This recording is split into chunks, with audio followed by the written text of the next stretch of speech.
Assalamu alaikum, this is me Fozia.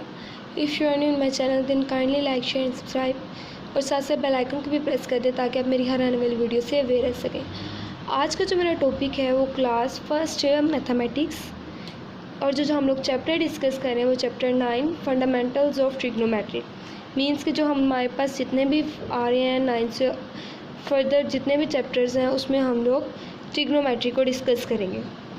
जो exercise हम लोग कर रहे हैं वो एक्सरसाइज 9.1 है और जो प्रीवियस वीडियोस में हम लोग डिस्कस कर चुके हैं वो क्वेश्चन नंबर 1 to 7 तक ऑलमोस्ट अल्हम्दुलिल्लाह हम लोग कर चुके हैं।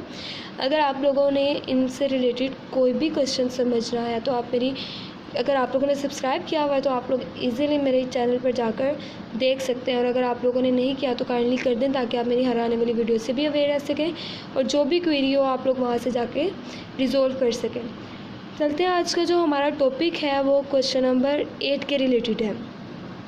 क्वेश्चन नंबर 8 की स्टेटमेंट है find the radius of circle in which the arms of a central angle of measure 1 radian cut off an arc of length 35 centimetre.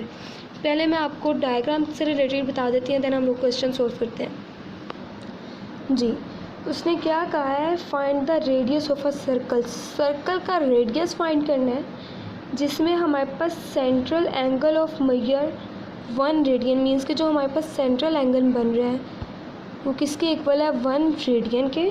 Are find करना है, cut off an angle R of length 35 centimetre means कि जो L given है वो 35 centimetre है, theta 1 are radian given है और are हम लोगों ने फाइंड करना है। वही प्रीवियस क्वेश्चंस में जो हम लोग डिस्कस करते आ रहे हैं कि theta is equal to L by R और जो हमारे पास नेक्स्ट क्वेश्चंस गिवन होंगे एल फाइंड करना होगा तो वो हम लोग किस तरह करेंगे, एल जब फाइंड करना होगा तो वो थीटा आर और आर फाइंड करना होगा तो एल बाय थीटा। मीन्स कि अगर हम लोग ये क्वेश्चंस के सोल्व करना चाहते हैं एक्सरसाइज 9.1 को तो जो मैंने पहले एक्सरसाइज 9.1 स्टार्ट करने से पहले क्वेश्चंस फॉर्मूलाज बताए थे, अगर आप उनको अच्छी तरह से याद कर लेते हो तो एक्सरसाइज 9.1 आप चुटकियों में कर सकते हो, ईजीली इसको सोल्व कर सकते हो। और जो 7 से ऑनवर्ड क्वेश्चन है उसमें जस्ट आप लोगों ने स्टेटमेंट समझनी है, फॉर्मूलाज वही अप्लाई हो रहे हैं। हम यहाँ पे देखें हम लोगों ने जिस तरह स्टेटमेंट रीड की उसमें से हम लोगों ने वैल्यूज़ निकाली और वैल्यूज़ निकालने के बाद हम लोगों ने कह दिया कि जी आर फाइंड करना है। अब आर का हमारे पास फॉर्मूला क्या होता है, एल बाय थीटा। एल हमारे पास क्या है 35 सेंटीमीटर और थीटा क्या है 1 रेडियन। अब आप लोगों को मैंने बताया था कि जब थीटा फाइंड करना हो तो उसके साथ रेडियन ज़रूर आएगा और जब आर और एल फाइंड करने को कह दिया जाए तो उसके साथ जो मेजरमेंट एंगल दिया होगा वो ही हम लगाएंगे। तो देखें 35 डिवाइडेड बाय 1, तो आप लोगों को पता है कि अगर हम ना भी लगाएं वैल्यूज़ के डिनोमिनेटर में कोई वैल्यू तो उसका मतलब क्या है कि डिनोमिनेटर में हमेशा 1 होता है।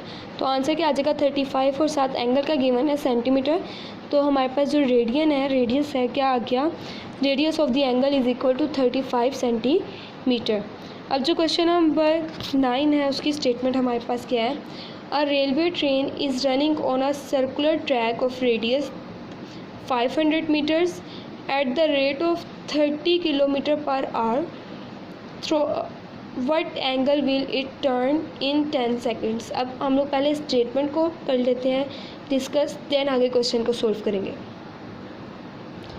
जी अगेन मैं स्टेटमेंट रीड कर रही हूँ, a railway track is running on a circular track a railway train is running on a circular track of radius 500 metres means कि इसमें आर क्या गिवन है 500 मीटर्स। मीन्स क्वेश्चन नंबर हम लोग 9 डिस्कस करें एक्सरसाइज 9.1 का।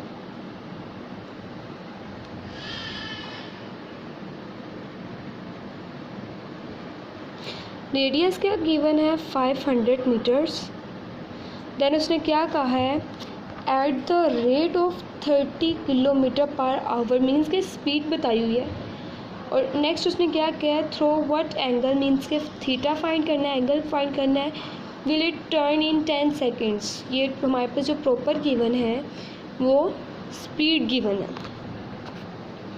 तो यहाँ पे हम लोग फाइंड क्या करेंगे, थीटा फाइंड करना है और स्पीड क्या गिवन है हमारे पास 30 किलोमीटर पर सेकेंड्स आवर। ठीक है, 30 किलोमीटर पर आवर। स्पीड में हमारे पास क्या आएगा, ये जो पर आवर है इसको मीटर में कन्वर्ट करने के लिए, मीटर सेकंड में कन्वर्ट करने के लिए हम लोग क्या करेंगे,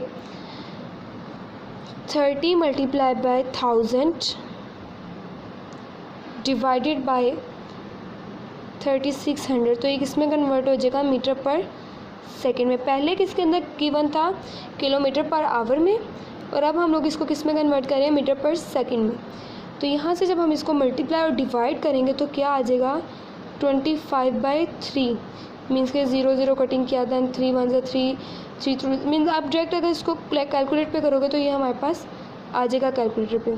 स्पीड क्या आ गई, 25/3 मीटर पर सेकंड, ये चीज़ हो गई। अब लेंथ फाइंड करने के लिए हम इसका डिस्टेंस फाइंड करेंगे। क्या हमारे पास, क्योंकि उसमें सेकंड्स मीन्स टाइम भी गिवन है और स्पीड भी गिवन है, तो डिस्टेंस हमारे पास किसके इक्वल होता है, स्पीड मल्टीप्लाई बाय टाइम। तो उससे हमारे पास डिस्टेंस क्या आ जाएगा, एल आ जाएगा। तो डिस्टेंस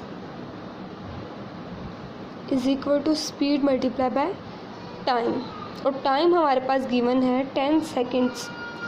हम लोगों ने इसको भी मीटर पर सेकंड में इसीलिए कन्वर्ट किया बिकॉज हमारे पास टाइम भी सेकंड के अंदर गिवन था, ना कि आवर्स के अंदर। किलोमीटर पर आवर था, उसको हम लोगों ने पहले मीटर पर सेकंड में कन्वर्ट किया। जब इस चीज़ को मीटर पर सेकंड में कन्वर्ट किया बिकॉज हमारे पास टाइम भी किसके अंदर था, 10 सेकंड के अंदर। देन हम लोगों ने फाइंड लेंथ भी तो करनी थी ना, यानी कि जो प्रॉपर क्वेश्चन में गिवन था वो थीटा फाइंड करना है। जो बाकी ओवरऑल स्टेटमेंट्स थी स्पीड और टाइम, उसके अकॉर्डिंग हम लोगों ने एल को फाइंड किया, और एल जब एल और आर आ गया उसको थीटा के फॉर्मूले में पुट करना है। तो आगे हमारे पास क्या आ जाएगा, स्पीड हमारे पास क्या आई थी 25/3 और टाइम हमारे पास क्या है 10। तो जब इन दोनों को मल्टीप्लाई किया और डिवाइड किया तो हमारे पास क्या आ गया, एल इज़ इक्वल टू 250/3। ठीक है, ये हमारे पास किसके इक्वल आया है, एल के। तो फॉर्मूला हमारे पास थीटा का क्या होता है, theta is equal to L by R. ये हमारे पास क्या है, इसका फॉर्मूला है। एल 250/3 और आर 500 मीटर। आप लोग यहाँ से भी अंदाज़ा लगा सकते हो, जब इनके मेजरमेंट एंगल आपस में सेम होंगे तभी तो हम आंसर में एक लिख सकेंगे ना। तो मीटर मीटर से कैंसिल हो जाएगा, और थीटा की वैल्यू फाइंड करनी है तो इसके साथ हमेशा रेडियन आएगा। तो एल हमारे पास क्या है 250/3 और आर डिवाइड हो रहा है, मीन्स कि ये आना चाहिए ना 250/3 डिवाइडेड बाय 500। तो इसको हम लोग जब इसके नीचे क्या 1 है तो ये क्या आ जाएगा 1/500। ठीक है, तो ये देखें 250 1s are 250 and 252s are 500। तो नीचे क्या आ गया, डिनोमिनेटर में 3 को 2 से मल्टीप्लाई किया तो 6 और 7 रेडियन। ये हमारे पास क्या फाइंड हो गया है, थीटा। ये हमारे पास आंसर आ गया। अगेन मैं इस क्वेश्चन को रिपीट करने लगी हूँ। उसने हमारे पास क्या स्टेटमेंट गिवन थी, A railway train is running on a circular track of radius 500 meters। Radius क्या गिवन है 500 मीटर्स, और उसने क्या कहा है कि eight the rate of 30 kilometre per our. एक स्पीड हमारे पास क्या गिवन है कि 30 किलोमीटर पर आवर है। तो थ्रो व्हाट एंगल मीन्स कि अब फाइंड क्या करना है, angle. Will it run in 10 seconds. Speed given है, रेडियस गिवन है और टाइम गिवन है।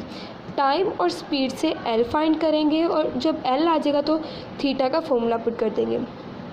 स्पीड गिवन थी किलोमीटर पर आवर में, जबकि हमारे पास रेडियस और टाइम गिवन है मीटर और सेकंड में।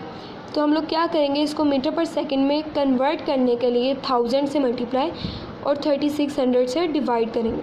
जब हम इनको मल्टीप्लाई और डिवाइड करेंगे तो हमारे पास रिमेनिंग क्या आ जाएगा 25/3 मीटर पर सेकंड। अब यहाँ पे स्पीड भी आ गई, टाइम भी आ गया। तो आप लोग को पता है कि जब लेंथ फाइंड करनी होती है तो हम लोग किस तरह करेंगे, रेलवे ट्रेन की speed multiply by time means के डिस्टेंस फाइंड करेंगे।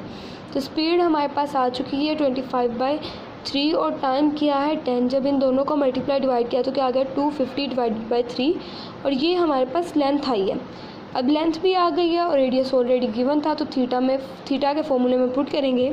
तो थीटा का फॉर्मूला क्या है, L/R। L की वैल्यू है 250/3, मीन्स कि ये इस तरह था तो मैंने इसको डायरेक्ट लिख लिया। तो R हमारे पास क्या आ जाएगा 1/50, मीन्स कि R डिवाइड हो रहा था ऐसे, तो हम लोग जब डिनोमिनेटर को ऊपर लेके गए तो नोमिनेटर ऑलरेडी नीचे आ जाएगा। तो 250 को 500 पे डिवाइड किया तो क्या आ गया 2, तो 1/2। तो इन दोनों को जब मल्टीप्लाई किया नोमिनेटर में 1 और इधर 6 डिनोमिनेटर में, तो जो हमारे पास थीटा की वैल्यू आई है वो क्या आई है 1/6 रेडियन। आप लोग को मैंने पहले भी बताया था कि जब हमारे पास थीटा की वैल्यू आएगी वो हमेशा रेडियन में आएगी, और जब आर की वैल्यू आएगी आंसर आएगा, और जो एल का आंसर आएगा वो हमेशा उसके मेजरमेंट एंगल के अंदर आएगा। अब जो इसका नेक्स्ट क्वेश्चन है वो डिस्कस कर लेते हैं। इसका जो क्वेश्चन नंबर 10 है सेम एज इट इज़ ही हमारे पास सॉल्व होगा,